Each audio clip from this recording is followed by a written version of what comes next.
చేలల్లో పొలాలలో తల్లిదండ్రులు అష్ట కష్టాలు పడుతూ నా కొడుకు నా బిడ్డ బాగా చదువుకొని పైకి రావాలని తిని తినక కడుపు కట్టుకొని నిన్ను పట్టణానికి కాలేజీకి పంపిస్తే దిక్కుమాల ఫ్రెండ్షిప్ బట్టి తల్లిదండ్రుల ఆశలు అడియాశలు చేసి చదువును అటకెక్కించి బోలుడు బ్యాక్లాగ్స్తో ఇంటికి వెళ్తే చెప్పు దిగదా కొడతారేమని చెప్పేసి భయపడి ఎవడో ఫ్రెండ్ చెప్పండి అని చెప్పేసి 20,000 కడితే చాలన్నా ఉద్యోగాలు వస్తున్నాయని చెప్పేసి పలానా దగ్గరికి రమ్మని చెప్పి ఫోన్ చేస్తే ఆశపడి ఇటు చదువు సంబంధం లేకుండా చదువును పక్కకు పెట్టి అక్కడికి వెళ్ళి నువ్వు ఇరకడమే కాకుండా జనాలను అంటే నీ ఫ్రెండ్స్ని కూడా ఇరికించేలాగా ప్రిపేర్ అయ్యి ఇటు చదువుకు దూరమై అటు పరువుకు దూరమై ఎటుగాని పక్షిగా మారిన నిన్ను కాపాడేదెవర్రా? చదువుకున్న స్టూడెంట్వి అసలు నీ డ్యూటీ ఏంట్రా? చదవడం, డిగ్రీ సంపాదించడం, అంతేగా. నీకు డిగ్రీ చేతికి వచ్చిన తర్వాత ఎంతో కొంత మెచ్యూరిటీ వస్తుంది. అప్పుడు నువ్వు జాబ్ చేస్తావా వ్యాపారం చేస్తావా అనేది అప్పుడు నీ ఇష్టం. చదువును చంకనాకిచ్చి ఎలాంటి డిగ్రీ లేకుండా జీవితాన్ని నాశనం చేసుకోవడం ఏంటి? డైరెక్ట్ సెల్లింగ్ ఫ్యూచర్ ఇండస్ట్రీనే. అది ఎవ్వరు కాదన్నా మూర్ఖుడు అవుతారు. కానీ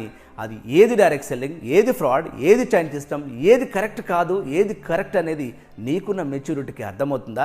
చెప్పినా అర్థం చేసుకునే స్థితి నీ వయసుకుంటుందా? చదివితే ఉద్యోగాలు వస్తాయా, ఊళ్ళు వెళ్తారా అనేది పాత సామెత. కానీ చదువుకుంటే ఉద్యోగాలు చేయొచ్చు, ఊళ్ళు కూడా ఏలవచ్చు. నువ్వు చదువుకున్న చదువు నీ బంగారు భవిష్యత్తుకి అద్భుతమైన పునాది వేస్తుంది. ఏది మంచి ఏది చెడు అనే జ్ఞానాన్ని నీకు ఇస్తుంది. అందుకే చదువు చాలా చాలా ముఖ్యం. అయితే చదువు కేవలం ఉద్యోగం చేయడానికి మాత్రం చదవద్దు.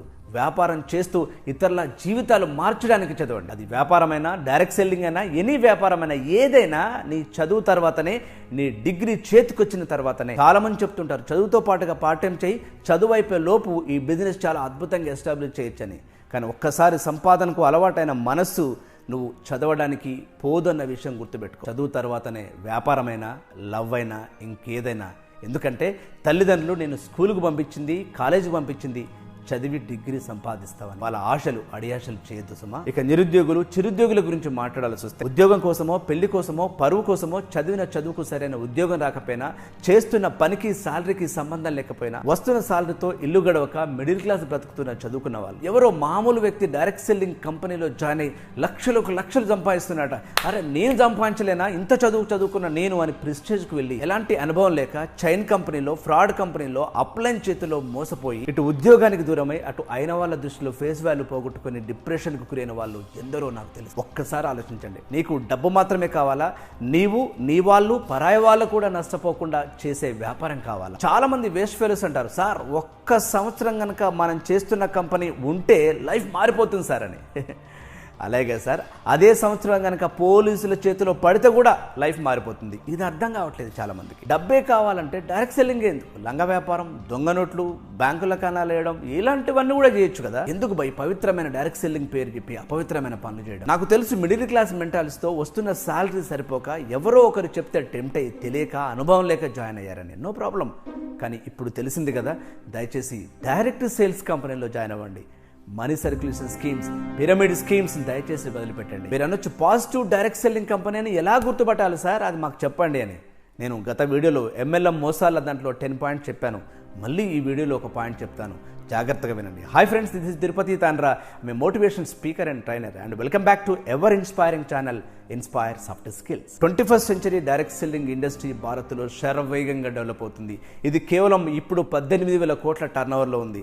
రేపు ఒక 2-3 సంవత్సరాల తర్వాత 65,000 కోట్ల టర్నోవర్ చేయబోతుందని చెప్పేసి WFDSA, world federation of direct selling association 1886లో స్టార్ట్ అయిన ఇలాంటి కంపెనీల రీసెర్చ్ చెప్తుంది, భారత ప్రభుత్వం చెప్తుంది. ఇంత గొప్ప ఇండస్ట్రీతో మీ కెరీర్ని బిల్డ్ చేసుకోవాలనుకుంటే చాలా జాగ్రత్తగా కంపెనీని, ప్రోడక్ట్ని, ప్లాన్ని, అప్లైన్ని గుర్తించాల్సి ఉంటుంది. ఇప్పుడు చెప్తున్న విషయాన్ని బట్టి మీ జ్ఞానాన్ని ఉపయోగించి ఒక మంచి కంపెనీని సెలెక్ట్ చేసుకోండి. Car, CAR. C stands for consumable. మీరు ఎంచుకున్న కంపెనీలో కన్స్యూమర్ ప్రొడక్ట్ ఉన్నాయా? Home care, personal care, beauty care, skin care, health care, veterinary care, farmer care, ఇలాంటి ప్రొడక్ట్స్ ఉన్నాయా?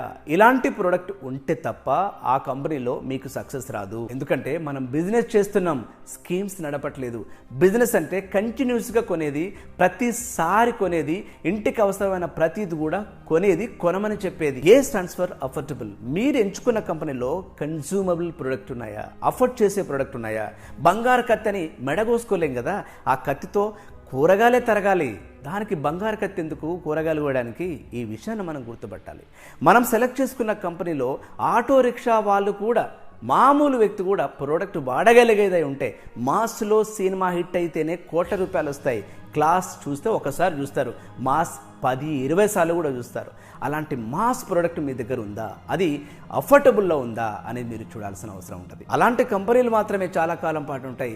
అలాంటి కంపెనీలో మాత్రమే మీరు సక్సెస్ అవుతారు. Are stands for repeatable. ఒక్కసారి కొంటే చాలు అని ఎవరైనా చెప్తే అది స్కీమ్ అవుతుంది, కానీ బిజినెస్ ఎలా అవుతుంది? బిజినెస్ అంటే మీరు మీకు నచ్చిన ప్రోడక్ట్ కొంటూ ఆ ప్రోడక్ట్ని ప్రమోట్ చేస్తూ ఇతరులను కూడా టీంను ఫామ్ చేసి వాళ్ళతో రిలేషన్షిప్ మెయింటైన్ చేసి వాళ్ళతో కూడా వాడిపించి ఒక కమ్యూనిటీని బిల్డ్ చేసేదే కదా బిజినెస్ అంటే. మీ ఊరును వదిలిపెట్టకుండా, మీ మండలాన్ని వదిలిపెట్టకుండా, మీ డిస్ట్రిక్ట్ను వదిలిపెట్టకుండా జీవితకాలం చేస్తే దాన్ని బిజినెస్. అంతేగాని హెడ్ కౌంట్తో ఊరును వదిలిపెట్టి, డిస్ట్రిక్ట్ను వదిలిపెట్టి, దేశాన్ని వదిలిపెట్టి ఎంతకాలం ఎక్కడికి పారిపోతారు?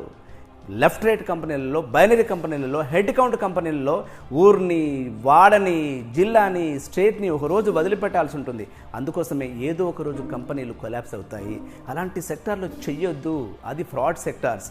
బిజినెస్ అంటే home care, personal care, beauty care అంటే పనికొచ్చే ప్రోడక్ట్ని ప్రమోట్ చేస్తే అది బిజినెస్ అంటారు. హెడ్ మాత్రమే పడితే అంటే ఒక్కసారి కొంటే అది స్కీమ్ అంటారన్న విషయాన్ని మీరు గుర్తుపెట్టుకోవాలి. కార్ని గమనించి ఎవరైతే బిజినెస్ సెలెక్ట్ చేసుకుంటారో అద్భుతమైన వేగంతో కార్లో వెళ్ళొచ్చు, లేదంటే షెడ్కే. తేమ ఉన్న చోట బ్యాక్టీరియా ఉన్నట్టు, చీకటి ఉన్న చోట నెగిటివ్ ఎక్కువ ఉన్నట్టు, డబ్బులు ఎక్కువ వస్తున్నాయి అన్న దగ్గర మోసపూరితమైన మెంటాలిటీగాళ్ళు ఎక్కువగా ఉంటారు. ఒళ్ళంతా మనసంతా కళ్ళు చేసుకొని జాగ్రత్తగా మీరు కంపెనీని సెలెక్ట్ చేసుకోవాల్సిన అవసరం ఉంటుంది. కంపెనీ ప్రోడక్ట్, ప్లాను, అప్లైన్తో సహా చాలా జాగ్రత్తగా ఒళ్ళంతా కళ్ళు చేసుకొని జాగ్రత్తగా సెలెక్ట్ చేసుకోవాల్సిన అవసరం ఉంటుంది. లేదంటే షెడ్కు పోయే ప్రమాదం ఉంది. ఉద్యోగాలు చేస్తున్న మిత్రులు మీరు పార్ట్ టైం కనుక చేస్తున్నట్లయితే మీ కంపెనీ బాగుంది, ఇక చాలా కాలం పాటు ఉంటుంది, నాకు సఫిషియెంట్ ఇన్కమ్ వస్తుంది, ఎస్ నా జాబును వదిలిపెట్టవచ్చు అన్న తర్వాత మాత్రమే జాబును వదిలిపెట్టండి. అప్పటి వరకు పార్ట్ టైమే చెప్పండి, ఎవరు చెప్పినా వినొద్దు. ఎందుకంటే నీ లైఫ్ నీకు ముఖ్యం, నీ ఫ్యామిలీ నీకు ముఖ్యం. కాబట్టి my dear student, me duty చదువుకోవడం మాత్రమే. చదువు తర్వాతనే మీరు ఏదైనా చేయండి, అప్పుడు మాత్రమే మీరు సక్సెస్ అవుతారు. మధ్యలో చేస్తే చదువు పోతుంది, మీ తల్లిదండ్రుల ఆశలు కూడా పోతాయి. ఈ వీడియోని షేర్ చేస్తున్నారంటే మీకు సామాజిక స్పృహ ఉన్నట్టే. మీకు ఏదైనా డౌట్ వచ్చింది, ఇది ఫ్రాడ్ కంపెనీ అని తెలిసింది, కింద కామెంట్ చేయండి. దాని గురించి మీతో మాట్లాడడానికి నేను రెడీగా ఉన్నాను. ఆ కమెంట్కి నేను ఆన్సర్ ఇస్తాను. లేదు బెటర్ కంపెనీ ఏంటో నాకు అర్థం కావట్లేదు అని అంటే ఐ వాంట్ బెటర్ కంపెనీ అని నాకు మెసేజ్ చేయండి.